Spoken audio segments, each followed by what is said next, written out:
Magandang araw po sa lahat, especially sa user. Magandang araw din po.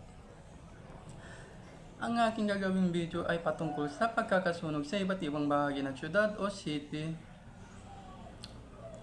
Ang disaster na ito ay malaking epekto sa ating lahat, katulad na lamang po nung nangyaring sunog sa Poblacion 7, Tocananes, Cotabato City. Opo. Kung matatandaan po natin, noong July 5, 2023 ay mayroong nangyaring sunog sa Poblacion 7, Tocananes, Cotabato City. Ang sunog na yun ay malaking trahedya sa kanila. Madaming kabahayan ang natupok o nilamon ng apoy dahil ang bahay nila ay dikit-dikit at mga kahoy. Kaya mabilis itong natupok o nilamon ng apoy.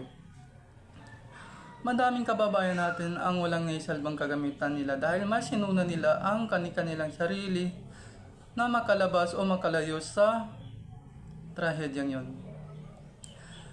Ang disaster na ito ay mabilis lamang na nangyayari o pangyayari, ngunit pwede itong kamatay ng isang tao. Katulad na lamang po ng ikaw ay natutulog o natrap sa isang bahay sa kasagsagan ng disaster na yon. Minsan kasi is habang tayo natutulog ay hindi natin inaasahan na may ganong nangyayaring disaster. Kaya nagiging dahilan ito ng ating kamatayan. At sa international disaster naman po ay ang plane crash. Kung matatandaan po natin sa mga nakalipas na taon o buwan ay mayroong sunod-sunod na nangyayaring plane crash. Katulad na lamang po nung Jeju Airplane at Muan International Airport in South Korea. Noong December 29, 2024, nangyari ang plane crash na ito. Madaming buhay rin po ang nasawi sa pangyayaring yon. Ang plane crash na po yun is isa sa mga naging vision ni Rudy Baldwin. Opo, si Rudy Baldwin ay katangi-tangi siyang tao na pwede niya makita ang inaharap na disaster.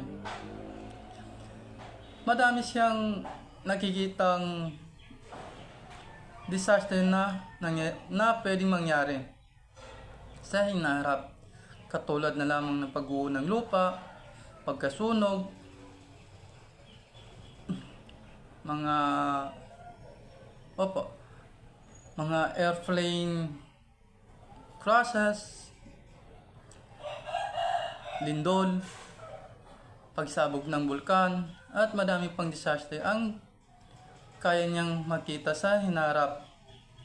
So yun lamang po ang aking video disaster presentation. Salamat.